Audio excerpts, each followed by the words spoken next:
Hey guys, what's up? Today we are going to do a recap and analysis of 4 Minutes episode 2. I learned a little bit from my first recap. There's going to be less pictures in this video, but I'm going to talk just as much, hopefully. The editing process was just so long with all of those photos, and I know that they were helpful in certain cases, but I definitely think there were some cases where I didn't need them. So I cut way down on photos for my episode 2 and 3 recap. I think my message is still going to be understood just the same way. I had this microphone in the last video, but it was, I think, down too low. So I decided to bring it a little bit closer, put it on the end of an eating implement so I can hold it like a old-fashioned, one of those skinny old-fashioned microphones. And I hope this makes the sound quality better. I've also decided I'm going to integrate the analysis with the recap a little bit more. I really struggled with that doing episode 1, trying to just recap and then analyze later. That's just not really how my brain works. So I decided to integrate it more with episode 2, and I hope that that is enjoyable for everybody. I still have my script. It is down here today, not off to the side. I'm trying some different configurations to see what I like the best. All right, without further ado, let's get started. We open on a dark, mysterious figure in a hoodie wearing all black at night, beating someone presumably to death with a rock before they light up a cigarette and we see their face illuminated by the flame. Now, I did my best to try to figure out with my own eyes who this was. I don't know if it was the darkness, the hoodie, the contrasted lighting, if it was my brain just not wanting to process what I was seeing. I struggled to find out who this was. Going back on the internet later, everybody was saying it's Toneclaw, it's Toneclaw, it's Toneclaw. So I'm going forth as if this person is Toneclaw. And well, we all knew he was hiding something. I upped the brightness a lot for this screenshot so you can see why I was struggling. I don't really get a good shot of him with his face lit up by the cigarette, but he's also got blood splattered on his face. My impression was that he looked like he was outside of a prison almost. There was a very large tower with a big rotating light. So it looked like a prison watchtower to me. Maybe we will come back here. Now, I'm of the belief that the scenes before the opening credits of the episode are from the original timeline, like we see in the beginning of episode 1, with Great having a heart attack in the hospital and Time being shot in some mysterious location that I believe to be where the online gambling den is. Then we go on to see that either hasn't occurred yet or won't occur now that the timeline has changed. Regardless, I believe these scenes prior to the opening credits are the original timeline. So this is what Toneclaw would have been doing if the events of the show had not been altered by Great's ability to see 4 minutes into the future and then change his own actions. But that's just my personal belief. Please let me know if you think something different. Then we have a scene change to Time leaving a surgery. You can tell because he's all scrubbed in for surgery. He has the mask, he has the cap. I love when this scene opens onto Time. It starts like a normal shot and then it immediately starts to tilt over. In my opinion, really putting us in Time's headspace. He feels off balance, he feels off center. Something is not right in his world. He gets called into Mani's hospital room because she is refusing to sleep. He goes into her room, it's nighttime, and it is also raining in this scene. It's raining outside. I know I mentioned in my first video that Great is being heavily associated with fire, whereas at the time I was saying corn was being heavily associated with water, and I still believe that to be true to an extent. But I might have misinterpreted the situation because it also seems like they're very heavily associating water to Time. In the trailer as well, there's the scene where he's banging on the door and there's water rushing out from underneath it. Now, that could mean a lot of different things, but we see a lot of water associations with him where we're seeing a lot more fire associations with Great. He has the lighter he always messes with, he smokes. The water could be to show that Time has a more changeable personality. Not necessarily in a bad way. It can be a good thing as being a go with the flow kind of person, being somebody who's comfortable in a lot of different kinds of situations. It could also be negative in the sense that it might be hard to find the true him or for him to understand his true self or to show his true self and he's just kind of this constantly mutable, changing person that maybe other people won't trust as much. Water over time can overcome any element, even eroding away stone, but it can also be capricious and unpredictable, just like a storm. So far, time really reminds me of water in the sense that he reminds me of a lake, a very placid, calm surface, but who knows what's underneath. We also learn in this scene that Mani is not Korn's mother.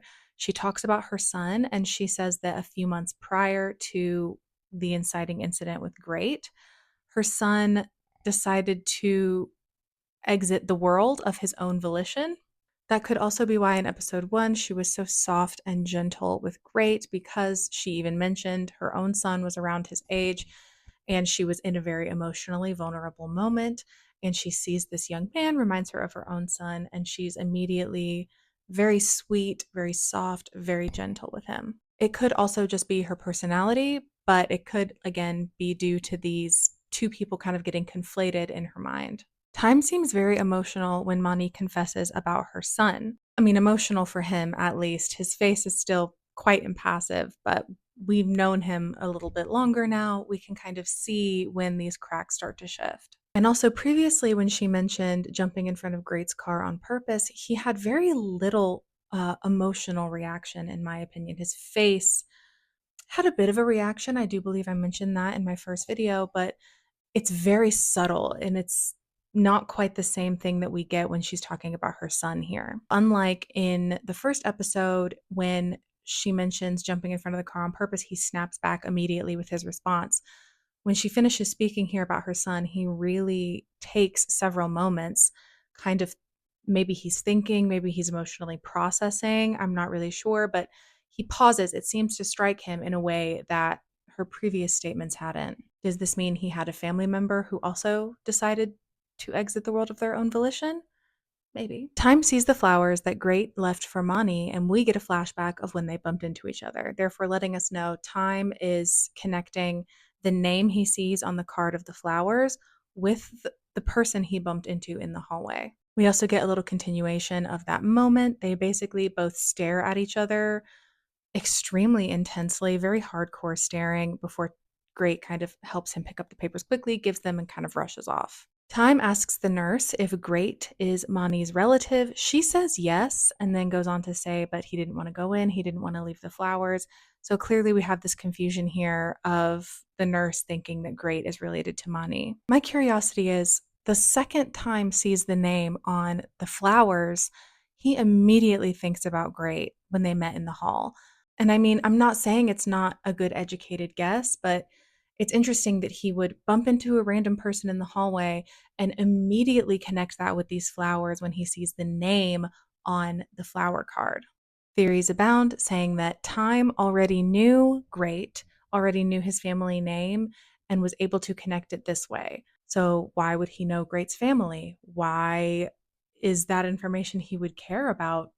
Even up until this point, he really doesn't have any reason to care about it, except I do genuinely believe that when they bumped into each other, he was shell shocked by Great being the cutest, most attractive angel boy at the hospital, in my personal opinion. Dr. Time walks off, rounds a corner, and as soon as he is out of sight, the nurses start gossiping about him. Did Dr. Time and Dr. Nacha break up? The nurses say, yes, they did, and then Dr. Nacha quit. They can't blame her, they say.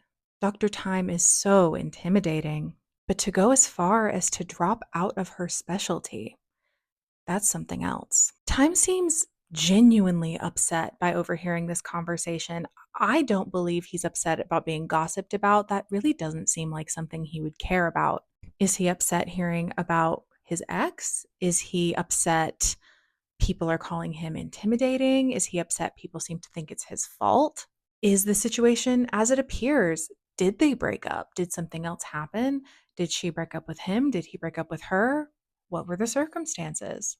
Regardless, Time says nothing and walks away. The scene changes again to an apartment building at night. We have a new character we have not seen yet walking down the apartment stairs, and they're open air, so he is able to hear what's going on outside the apartment building. He overhears an argument between a man and a woman. The girl shouts the name Title or Tla Pardon, again, my English phonetics. We don't really have that sound by itself, not connected to a word. So again, I'm just going to call him Title. And basically, they're fighting. She's saying, I can't do this anymore. I don't want to be with you anymore. He's angrily shouting back. I also find it very interesting. We're introduced to this. We've already met Title, but we don't get this scene from either Title or his girlfriend's point of view.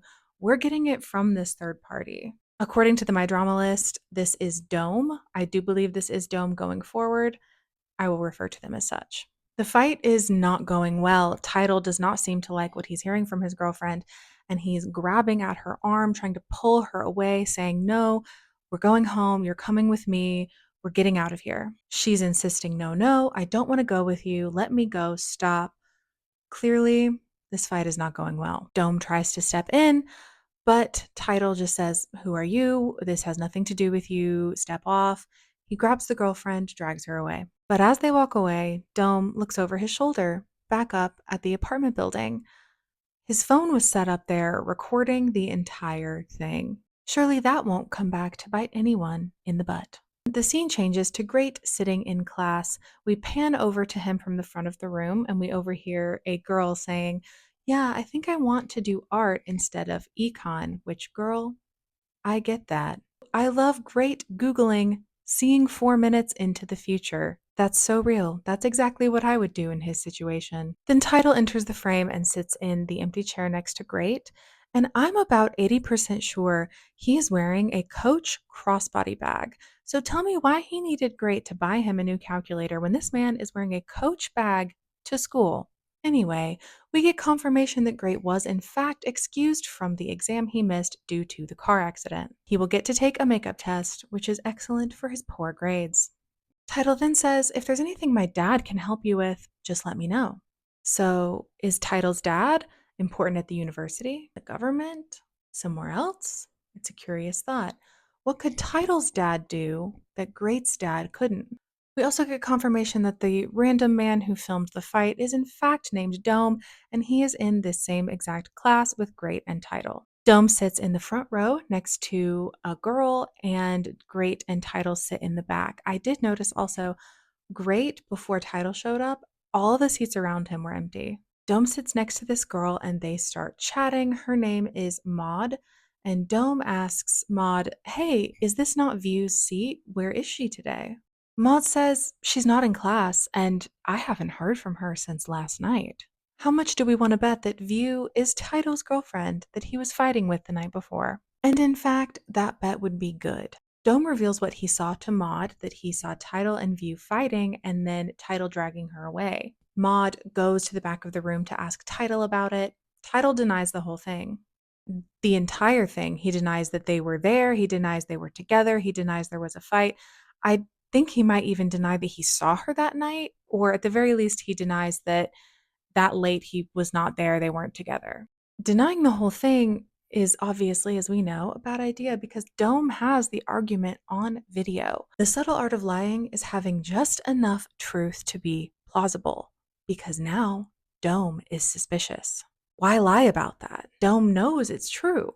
Title knows Dome knows it's true. Now Dome is going to wonder, what else is Title lying about? Now, I love the cinematography of this next scene, and it will be kind of echoed throughout episode 2 and a little bit even more in episode 3, so forgive me while I freak out about it a little bit. After class, Title confronts Dome at the lockers, drags him out to the sports field. They're standing in one of those kind of breezeway tunnel entrances to the actual field. So they are in walls, but the field is kind of behind them, if that makes sense. I'm putting a photo. I took one. I love how they chose to put them on opposite sides of this breezeway with Title sitting and Dome standing.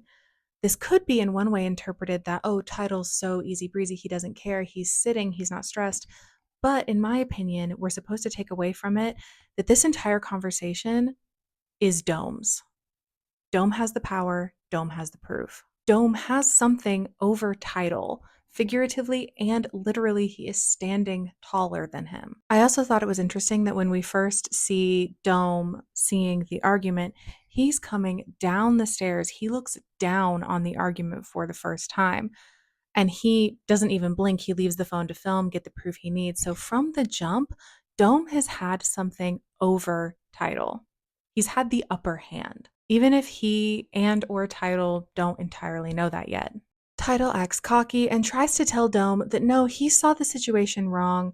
Him and View left separately. He did not drag View off. And if anyone asks him about it, that's what he should say.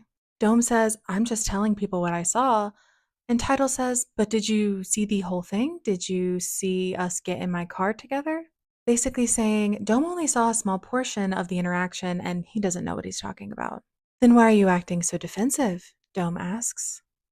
Do you know where View is? Title's face transforms in anger and he hurls his basketball that he's holding right by Dome's head. It slams against the wall.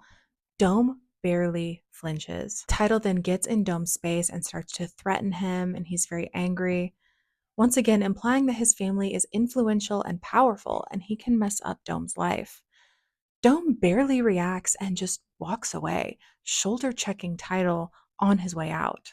Clearly, Dome isn't scared of Title, though Title's face as Dome walks away insinuates he thinks he won the argument. But just because Dome is the one walking away first doesn't mean he's not the one who has all the power. Even when Title was coming up, was looming over him because he's taller, angrily yelling, Dome did not seem ever concerned. Dome is definitely somebody that Title needs to worry about. Their argument also implied they've been antagonistic towards each other for a while. How long has Dome been waiting on this chance to have something over Title? Back to Great, he's laying in his room, staring at the ceiling and remembering the accident, both what actually happened and his first vision of it, the accident with Mani. The lamp by his bed once again reminds me of a surgical light in an OR. It's 11 p.m. The memories of his first and second visions with Mani and time play over the sound of rewinding film reels. I think he's just at the very start of putting the pieces together, that his visions are giving him the chance to correct essentially bad behavior, giving him a chance to take responsibility when he needs to. Great checks his phone. There's a class group chat about View being missing, and everyone is worried but not quite panicking yet. Except right at the bottom of the chat, Dome has posted the video that he took of Title and View fighting. The last thing we see is Title dragging View away out of frame. Great immediately calls Title and is like, WTF. Title says, don't worry about that now. I'm almost at your condo, and I have something fun for you to help me with. Then Title hangs up. Great has also invested in a giant projector, apparently, that shows the time on the huge concrete wall in his apartment. That sounds incredibly stressful to me, but whatever. We are prominently shown in red text this time that it's 11 p.m. This is the first time that the time has ever been shown to us in text that is not white, clearly giving the viewer a very ominous impression of what's about to happen. Title is hanging out in his car when Great comes into the parking garage. He's jamming to some music, he's smiling, he seems like he's perfectly fine. There's also a prominent bruise or red mark on his cheek. Great gets in the car and is like, why are you all beaten up? Title says, it doesn't matter. Great asks about View, and Title says, yeah, she's with me. I locked her up so she couldn't go anywhere. Paradoxically to this absolutely sinister statement, Great relaxes. Then he says, Title should answer some of these messages in the group chat because everybody is freaking out about View, and if he knows that she's okay, he should tell people. I'm going to give Great the benefit of the doubt here. As of this scene, at least, I don't think he thinks Title is like totally serious to the extent that the audience does. Because we've seen another side of Title when he was with Dome. Great hasn't seen that. Also, Title seems like Great's only friend. And it's established in episode 1 that Great is lonely. He lives alone, eats alone at family dinner, goes everywhere alone. His brother is too busy to spend a lot of time with him. Great is sitting alone in class, no one else even in the seats around him, until Title shows up. And if they're that close, I think Great is giving Title the benefit of the doubt too. He doesn't think his friend is capable of anything truly horrible, especially since, as Title makes more and more cryptic comments, Great does seem to get more and more concerned. Title drives off with Great, and they pull up to the same field with the same watchtower we saw in the beginning of the episode when Tongkla was beating someone with a rock. I realize now maybe it's a lighthouse and not a guard tower because they seem to be on the water. That's very interesting and with very different connotations. The guard tower would have been menacing. It's a constant presence watching you, making sure you don't step out of line. A lighthouse, on the other hand, is a guide. It's supposed to be safe harbor in a storm. But here, that purpose has almost been perverted. Tidal opens the trunk, and Dome is in there, unconscious. Great starts to freak out and insists they take Dome to the hospital. Tidal says no. What if he dies in the hospital? Great asks what Tidal plans to do then. Tidal says, just help me finish this up. Tidal wants Great to help him drown Dome. Great says, no, and immediately starts to walk away. Tidal chases after him and is basically saying, haven't I helped you before when you got into fights? Do you want to die? Help me. And Great says, do what you want, but I'm not going to be a part of it. Though I think if Tidal actually does anything to Dome, Great could still get in trouble since he was there and knew what was going to happen, and as far as we know, isn't planning on telling anyone about it. At least in the US, he would be considered an accessory to whatever Tidal does to Dome next. Meanwhile, while they're arguing, Dome wakes up and rolls out of the trunk. He's crawling across the ground, desperately trying to get away. Clearly, he knows that something bad is going to happen to him if he stays. Tidal and Great notice and start back towards the car. Tidal because he's angry at Dome, and Great because I think he's kind of afraid what Tidal's about to do. He keeps trying to get Tidal's attention, kind of call him back like, hey, back off the anger, back off the frustration. And those were some very good instincts for Great because Tidal bashes Dome's head in with a rock. It's cinematically a very cool scene because right when you hear the impact of Tidal hitting Dome, the screen goes black. As it sort of fades back in, Tidal's face is splattered with blood and illuminated by the red brake light. It's very spooky. Tidal also has an extremely sinister, quite frightening smile on his face, in my opinion, when he raises back from hitting Dome with the rock. I made a note here again about the beginning of the episode, wondering if it was the previous timeline or kind of our current new changed timeline, because I assumed we were about to go back in time because A, some irrevocably horrible action has taken place, and B, the narrative really made sure to let us know before Great took Tidal's call that it was 11 p.m. when he answered. And as soon as I pressed play after writing that note, I was proven right. Great's heart starts to beat louder and faster, and then he's 4 minutes in the past. When Tidal first opened the trunk and Great saw Dome for the first time. It's midnight now. It was 12:04 when Great went back. Great throws Tidal back and tries to close the trunk. I assume to then jump in the car and drive away and leave Tidal. But Tidal throws Great on the ground and starts punching him. Then they grapple, they fight. Great grabs a rock and hits Tidal with it. Tidal falls to the ground. Great closes the trunk, jumps in the car, and speeds away. My question is, seeing all the trouble rocks have caused, I don't know if I personally would have gone for a rock as a weapon, because now I'm scared that Tidal is dead. And yeah, Great can say it was self-defense, which it was, but it would be messy, especially since Tidal keeps talking about how important his dad is. Tidal still isn't moving when Great drives away. In the car, we see the clock. It's about 12:02 or 12:03. The clock is analog style, so it's harder for me to tell, but it doesn't appear to be 12:04. Interesting choice to have an analog clock when every other one so far has been digital. I wonder if it's to throw us into the same disoriented confusion as Great. Time has been very clear until now. Great has been, in a way, betrayed by his only friend. His foundation is shaky, just like the time on the clock is unclear. I had to go let my cat in. She was crying. Maybe she'll join us in the background. There's then a scene change to time working out in a gym. He's kickboxing slash kicking, punching a punching bag. Come on. Yeah, you can sit with me. Winnie has made an appearance. So Time is working out in the gym. He's clearly very skilled, letting out a lot of pent up anger. He's punching, he's kicking. Again, I say with a lot of skill. Winnie. He's also very handsome and very sweaty, which is nice. Time leaves the gym in his scrubs, and the gym janitor mentions how he's doing a full workout and then going to work a full shift. A full shift, Winnie. When does he sleep? Time says he sleeps. Winnie, do you want to just lay with me? Time says he sleeps when he's free. He then reminds the gym employee to bring his mother in for a checkup. The gym worker seems to be.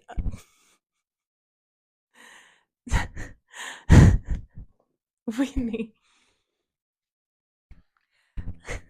The gym worker seems to be a bit flirty with Time, clearly thinking he's handsome, but it's harmless attraction as far as I can tell. I'm curious as to the point of this scene. We see Time knows how to fight, doesn't get much sleep, and this man is attracted to him. But it's a transitional scene that ends quickly. I'm curious as to how this will play out into the episode and contribute to the narrative. Maybe laying more groundwork about Time liking men. Maybe this is why he and his girlfriend broke up. Maybe he found out he was gay and that's what ended it. Back at the hospital, Dome is rolled in on a stretcher. Great tries to follow, but he's bleeding from a head wound, so the nurse stops him and tells him he's going to have to go through hospital protocol. Time sees Great in a bed waiting to get his head checked. His eyes linger. Is it because he's attracted, curious, or because he recognized the family name from the flower basket card?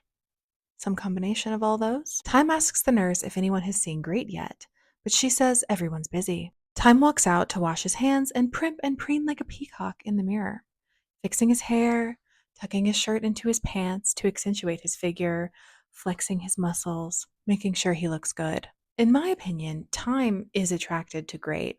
I personally don't think there's 100% an ulterior motive. Not to say there isn't one at all, but I don't think if Time wanted to get closer to Great for other reasons, he would default to flirting with him. He has no idea if Great even likes men.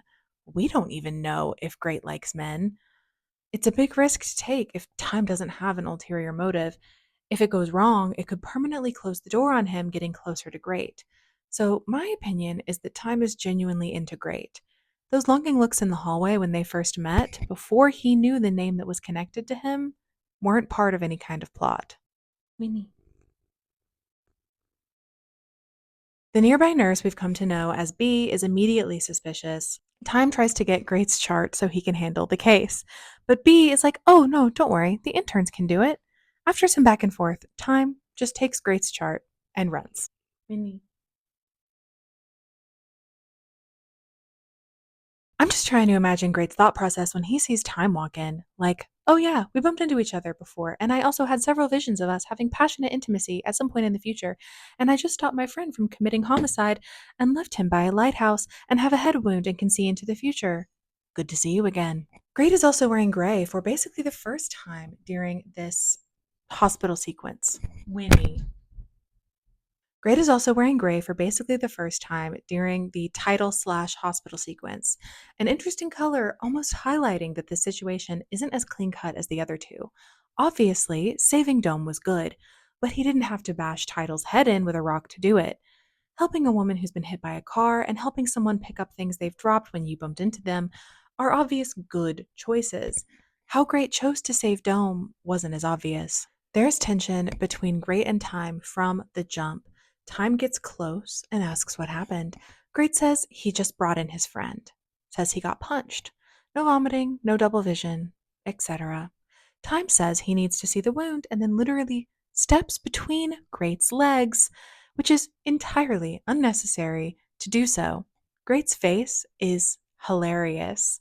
He's like, which is so valid. Handsome or not, if a doctor was getting in my space like that while on the clock, I would feel several kinds of way about it. We hear Great's heart start to pound, and honestly, Doctor Time, this is y'all's second meeting, and you are getting within like a foot of Great's face. I'd be like, sir, it's after midnight. I just got beat up, and you were literally on the clock. Can we do this at a later date? Great is at the very least attracted to Dr. Time because he stares at his mouth and has another vision of them being intimate. Time asks if the wound hurts, and Great says no, clearly flustered.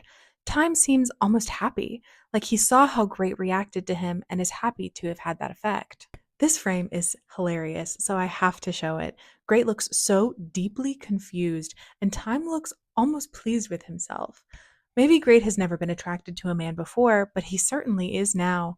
At least in his visions, he is. Bless him, he's going through a lot.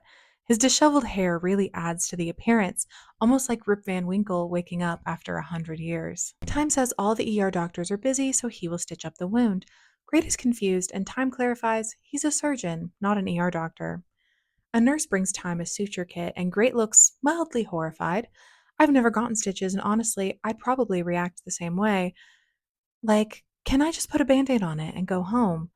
Especially since it involves local anesthetic, aka, Time has to inject a needle at several points around the wound on Great's face/head. During the process, Great takes time to notice Time's efforts to tuck his shirt into his pants. Great is laying down while getting the stitches, and when they're done, Time gently cups Great's jaw and asks, "Why so tense?" As if there isn't enough tension between them to cook an egg, and Great wasn't just getting his face stitched up by a sexy doctor. Only then does Great finally recognize Time from when they bumped into each other, or at least he finally mentions recognizing him. Great asks for Time's name, and he introduces himself just as Time. Nickname, no family name. Great goes to introduce himself, but Time interrupts him and says Great's full name, government name, family name. Interesting that Time labels both of them in this conversation and how he labeled them. He was dominating the labeling of the conversation. He introduced himself just as Time, not Dr. Time, just Time, and then went and gave Great's full government name. It's also interesting how this scene always has Time above Great. He is standing, Great is sitting, then laying on the stretcher. Even when Great gets up, he's physically lower than Time, and Time is controlling their space, able to move closer and further away from Great as he chooses, while Great is stuck off the ground. Physical positioning is very interesting in this episode. Dome was above Title, then Title was above Dome when he got out of the trunk. Now, Time is above Great. The person with the higher ground is in control of the scene. During scenes just on each of their faces, too, they still emphasize that we're looking down on Great and up at Time. Great is totally freaked out when Time addresses him by his full government name without being introduced, which is fair. He says he saw Great's name on Monty's flowers. Great says Time has a good memory, and Time just tells him to come to the hospital every day to have his wound cleaned and that the stitches can be removed in a week. Personally, I've never heard of a patient going back to the hospital every day to get their wound cleaned until their stitches are removed. If it's that serious, they'll be in inpatient care. If it's not, they can clean it at home. Time then says he can remove the stitches for Great. During this wound care conversation, Nurse B walks in. When Time says that he'll take Great's stitches out, she goes, "Hmm?" There's a delightful three-way face conversation between them.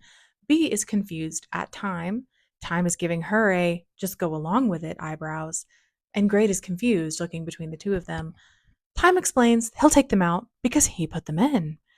Nurse B is like, "Yeah, okay, sure," and just walks away. Great then asks Time if he's ever had a patient that can see the future, which is bolder than I would ever be. Great's trust of others is something very interesting to me. We see it with Korn in episode 1, but that can make sense. He's Korn's brother.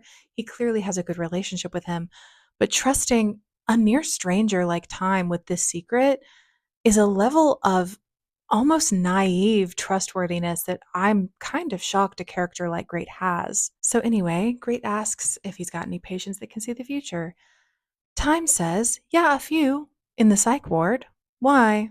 "Never mind," Great says. "Thanks for treating my wound." Time walks away.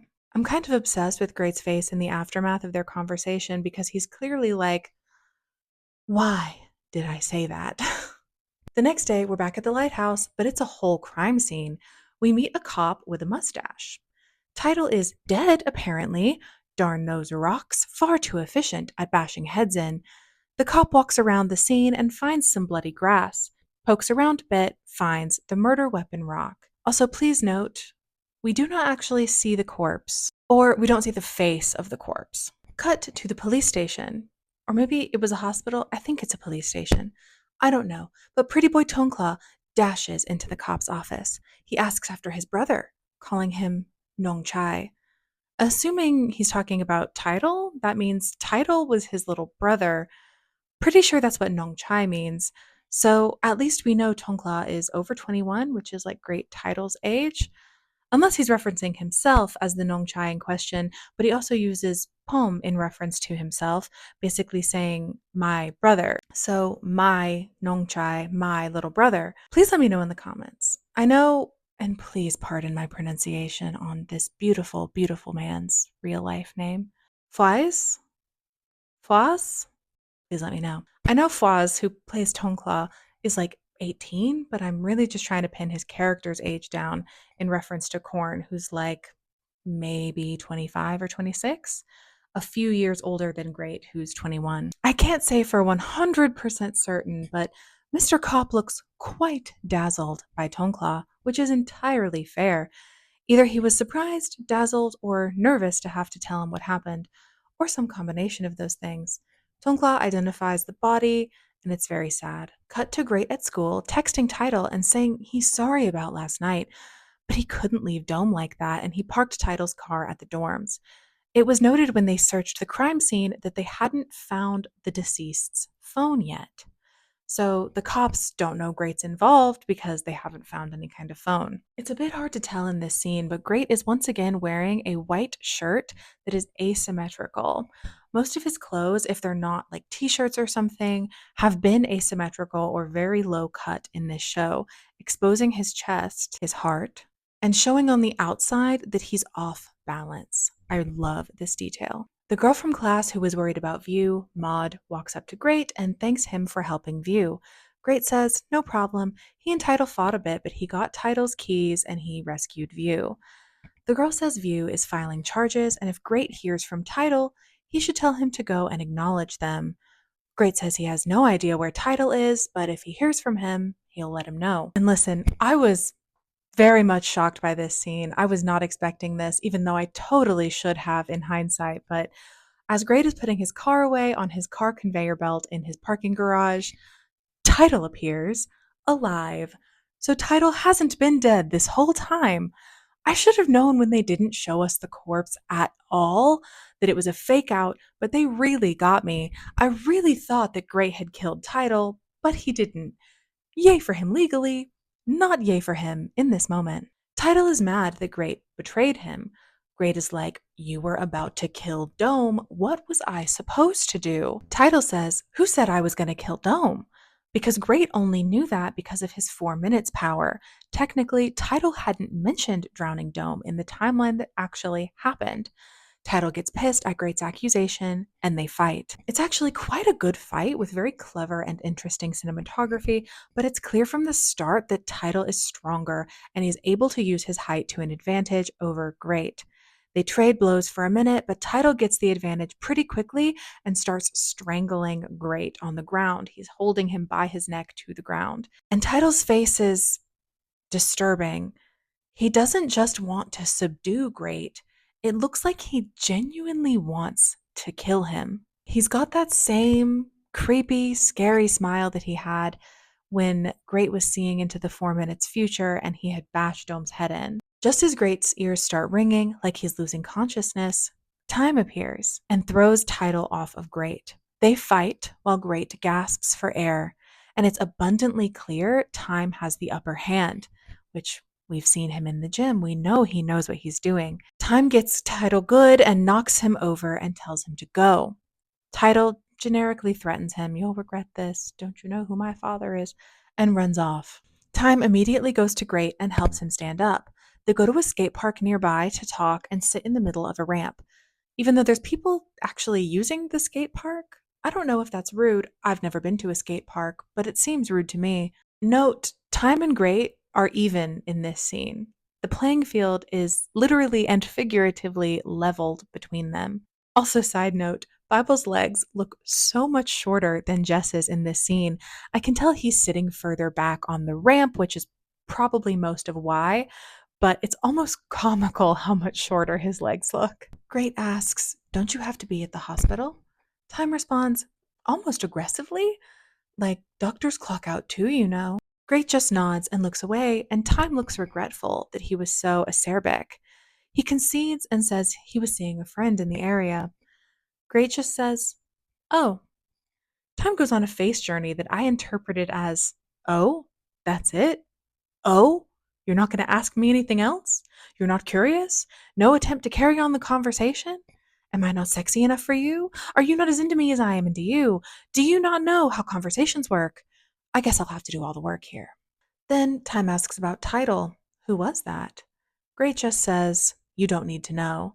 And Time is like, wow, okay. Sorry I asked. I was just worried. Great immediately gives him a look, and some playful guitar music starts playing, clearly introducing a flirty vibe. Time kind of looks like he wishes the earth would open and swallow him whole. Great says, you should go see your friend then. I'm fine. You're sure you don't want a friend around? Time asks. What if that guy comes back? You don't have to stay, Great insists. My building is right there, just a short walk away. Time says, well, clearly that means we should exchange line IDs. Obviously. What else should they do? Just in case Great ever needs help, of course. No other reason. Great says nothing, and Time looks bashful. Big, bad Dr. Time does the whole neck scratch thing, looking down. But it's okay if you don't want to. I'm choosing to believe his feelings are sincere. This man is crushing hard on Great, which is valid. Even post beatdown, he looks good. Anyway, Time gets up to leave, probably looking for the nearest crevasse in the earth to toss himself into after shooting his shot and so spectacularly missing. Wait, Great says, and hands his phone to Dr. Time with his line ID open. They officially have each other's numbers. Then we get a very ominous scene with everyone's favorite Nepo baby, Akira, purring in front of Great's circle clock. The letters, the numbers, are still in red. The time switches from 11 to 11:01 p.m. with very ominous, clanging music. The tone shift is clear. Cuteness over, which makes sense as we see change to the illegal online gambling den in the abandoned house building development neighborhood place. Everyone is gambling away when their computers all start to show like red and black system crash screens. The boss says to go check the other buildings, so we get some confirmation this is a much wider ring than we thought. The girl we met in episode 1, Non, looks very suspicious. The scene changes again to Tongkla crying on the floor by his desk, clutching a big picture frame. We can't see what's in it. Tongkla calls Korn, who we know is dealing with a gambling crisis right now, and he looks very, very frustrated on the other end. Korn answers, but I don't know why, because the second someone knocks on the office door, he hangs up. Why even answer at all? Very rude. Again, I like that they show Tongla is not just sitting, but sitting on the floor, and Korn is clearly standing when he calls. They're not in the same space, but again, it's establishing Korn has the power in their relationship. Tongla is always just waiting for him, begging for any attention he can get. Even when he's going through something so emotionally devastating as losing a brother, Korn doesn't give him the time of day. I know Korn is also going through something tense, but for the sake of the motif, stay with me. Tongkla looks beautifully devastated, and then we cut to Korn. Apparently, he used the profits from the gambling to expand the server without telling the shareholders, and that's how they got hacked. I don't really understand how those things connect, but I'm not an IT expert. Korn says not to tell the chairman, and he'll handle it. The gambling manager guy seems like he has zero faith in Korn, but is like, whatever. Tongkla tries to call back. Korn answers and yells at him, I'll call you back when I'm free, and hangs up. I know Korn is going through it, but just don't answer if you're going to be rude. Sad, beautiful Tongkla has nothing to do with your online gambling crisis. And Tongkla doesn't try to call anyone else, which just solidifies to me that he has no one else, which is very sad. Tongkla scrambles through his desk drawer, pulls out a suspicious little white bag that is empty, but noted, then grabs a cigarette, lights up, and has a little breakdown. It's also notable to me that he's doing all this in front of his desk, not on his couch, not in his bedroom. He's framed by his desk chair, desk, and computer monitor. It's interesting he wouldn't want to be somewhere comfortable and soft.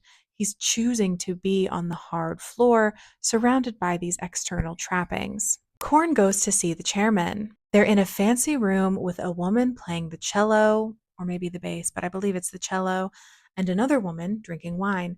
The cello lady makes a very convenient classical music backtrack for this dramatic conversation.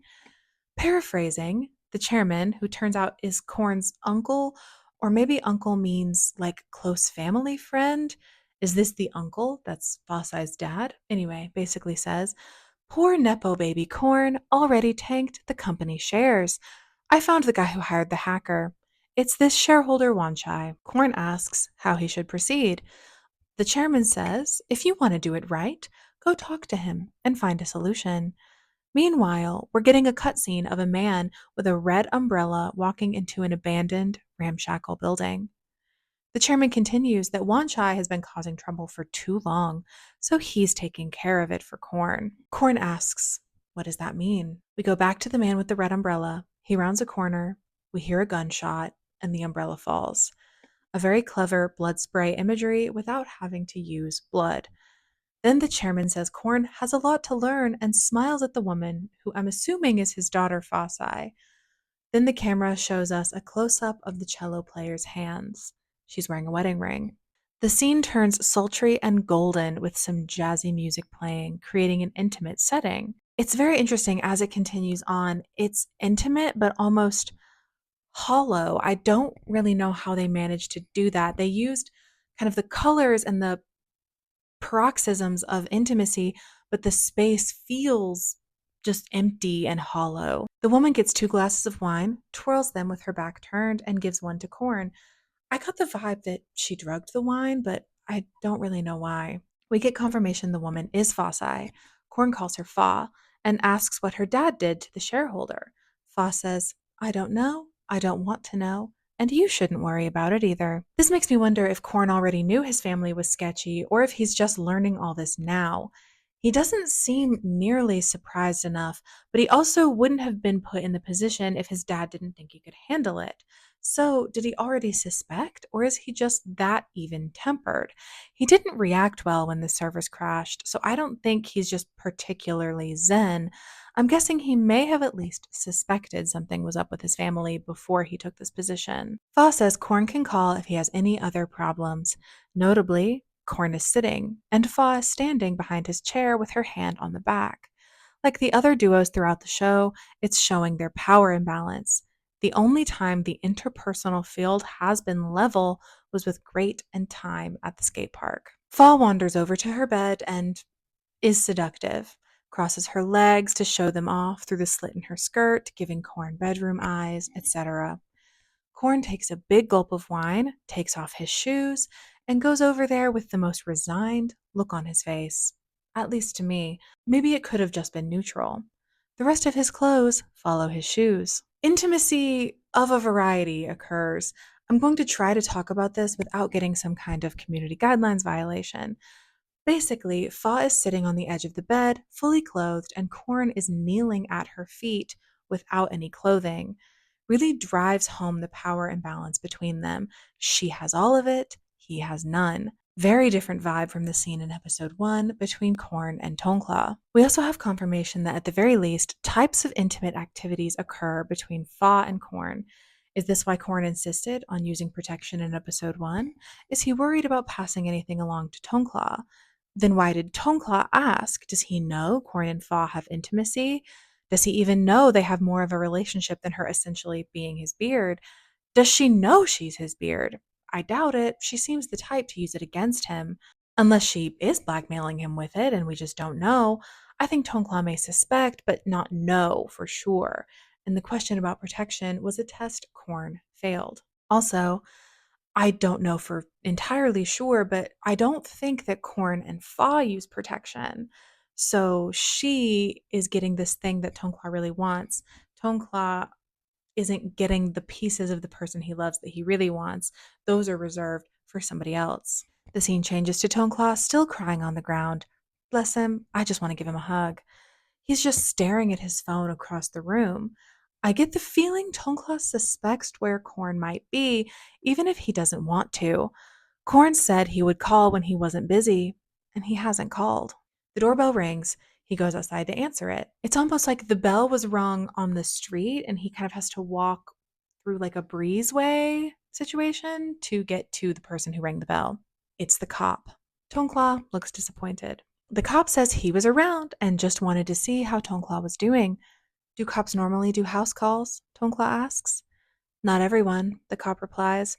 I don't know if he means not all cops or that he doesn't do them for everyone. Seems like the latter. Man is giving yearning vibes for Tongkla. Again, I don't blame him. Tongkla says he's fine. The cop assures him he'll find the man who killed his brother.